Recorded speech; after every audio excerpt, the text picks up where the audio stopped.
दोस्तों, आज भारत और साउथ अफ्रीका के बीच पहले टेस्ट मैच के पहले दिन का खेल खेला गया। वर्षा प्रभावित आज के दिन का खेल बेहद रोमांचकारी और खतरनाक रहा।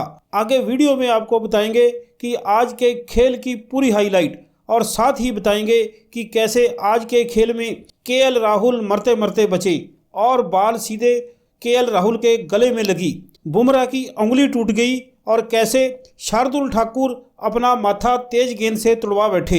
ये सारा साउथ अफ्रीका के तेज गेंदबाजों ने दोस्तों जानबूझकर किया या पिच का बिहेवियर ही ऐसा था, यह सब कुछ आप जानेंगे आगे वीडियो में। तो दोस्तों, वीडियो को अंत तक जरूर देखें और वीडियो को लाइक करें, शेयर करें। पहले बात करें आज के मैच की हाईलाइट की। तो दोस्तों, जैसा कि आप जानते हैं, आजकल भारत की टीम साउथ अफ्रीका के दौरे पर है और आज साउथ अफ्रीका के खिलाफ खेले जा रहे पहले टेस्ट का पहले दिन का खेल खेला गया और टॉस जीतकर साउथ अफ्रीका के कप्तान ने पहले गेंदबाजी करने का फैसला किया। इसके बाद भारत के सलामी बल्लेबाज रोहित शर्मा और यशस्वी जायसवाल भारत की पारी शुरू करने मैदान पर आए।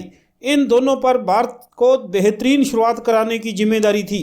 जहां इन्होंने शुरू में संभल कर बल्लेबाजी करनी चाहिए। दोनों काफ़ी अच्छी लय में भी नजर आ रहे थे, लेकिन साउथ अफ्रीका के तेज गेंदबाज इनको बीट भी कर रहे थे। पिच में असमान्य उछाल थी। 5वें ओवर में रोहित शर्मा पुल शॉट खेलने के चक्कर में कगिसो रबाडा का शिकार बन गई। इसी के साथ भारत को लगा पहला बड़ा झटका। रोहित शर्मा भारत के लिए केवल 5 रन ही बना सके। इसके बाद बल्लेबाजी करने आए शुभमन गिल के साथ मिलकर यशस्वी जायसवाल ने भारत की पारी को संभालना चाहा और एक साझेदारी बननी शुरू हुई। दोनों के बीच काफ़ी अच्छा तालमेल नजर आ रहा था। यशस्वी जायसवाल काफ़ी अच्छी लय में दिख रहे थे, लेकिन साउथ अफ्रीका के गेंदबाज भारत के बल्लेबाजों को आसानी से रन नहीं बनाने दे रहे थे और बारिश के कारण पिच का व्यवहार भी काफ़ी असामान्य था, जिसका फायदा साउथ अफ्रीका के गेंदबाज पूरी तरह उठा रहे थे। और 10वें ओवर में नांद्रे बर्गर ने जायसवाल को आउट कर भारत को दूसरा झटका दे दिया। जायसवाल ने 37 गेंदों पर 17 रन की पारी खेली, जिसमें उन्होंने 4 चौके जड़े। इसके बाद भारत की तरफ से बल्लेबाजी करने आए विराट कोहली, लेकिन 12वें ओवर में बर्गर ने भारत को एक और बड़ा झटका दे दिया। इस ओवर की पहली गेंद पर नांद्रे बर्गर ने शुभमन गिल को आउट कर दिया।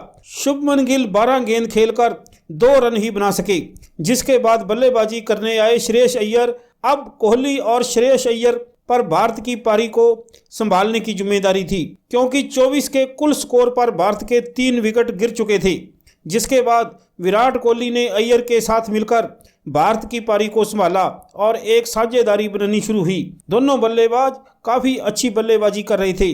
जहां दोनों सिंगल और डबल से अपनी पारियों को आगे बढ़ा रहे थे, वहीं खराब गेंद को बाउंड्री पार भी पहुंचा रहे थे। इन दोनों ने 16वें ओवर में भारत को 50 रन के पार पहुंचा दिया, लेकिन इसके बाद साउथ अफ्रीका के बल्लेबाजों ने फिर से रनों पर रोक लगा दी। लेकिन विराट कोहली तेजी से रन बटोरने में लगे हुए थे और साथ ही अय्यर भी उनका बेहतर साथ निभा रहे थे।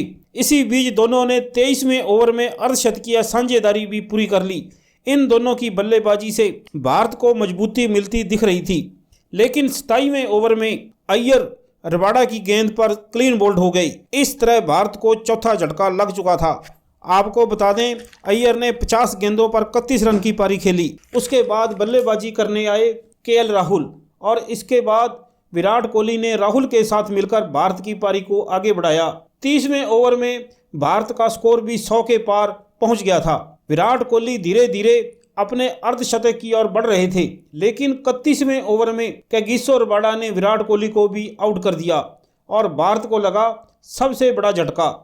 आपको बता दें, विराट कोहली ने 64 गेंदों पर 38 रनों की पारी खेली, जिसमें उन्होंने 5 चौके जड़े। यहां अब भारत की स्थिति नाजुक हो चली थी और साउथ अफ्रीका की टीम फ्रंट फुट पर आ गई थी। इसके बाद बल्लेबाजी करने आए अश्विन रविचंद्रन।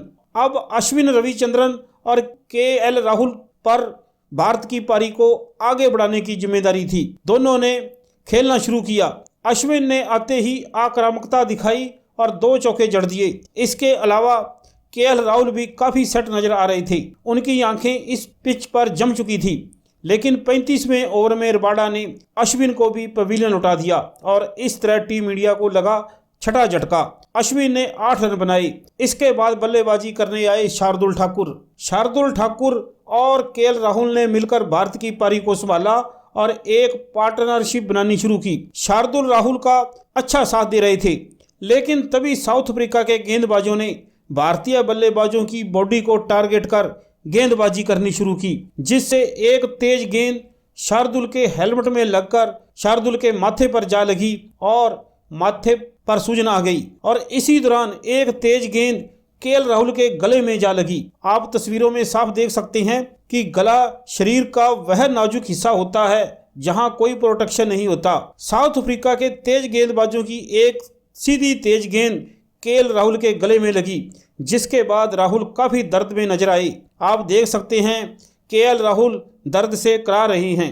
तुरंत मैदान पर फिजियो आए और राहुल की गर्दन की सिकाई की गई। ऐसे ही शार्दुल के माथे में भी चोट लगी थी, उनका भी ट्रीटमेंट किया गया और सिकाई की गई। लेकिन इन दोनों बल्लेबाजों ने मैदान छोड़ने से साफ इनकार कर दिया और बल्लेबाजी जारी रखी।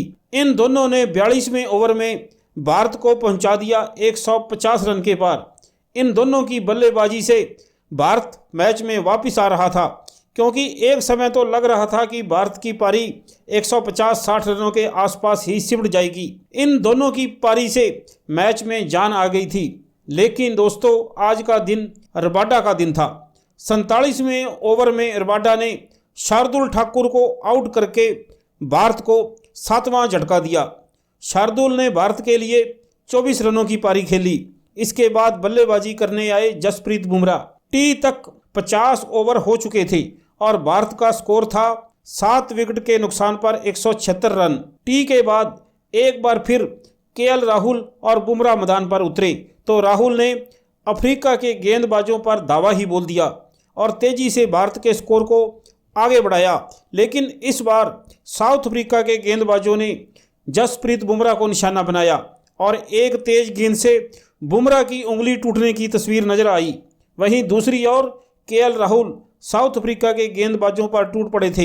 इसी दौरान जब बर्गर गेंदबाजी कर रहे थे, केएल राहुल ने एक चौका और एक छक्का लगाकर अपनी हाफ सेंचुरी भी पूरी कर ली। दूसरे छोर से बुमराह राहुल का अच्छा साथ दे रहे थे, लेकिन 50वें ओवर में बुमराह क्लीन बोल्ड हो गए और उसके बाद बल्लेबाजी करने आए मोहम्मद सिराज।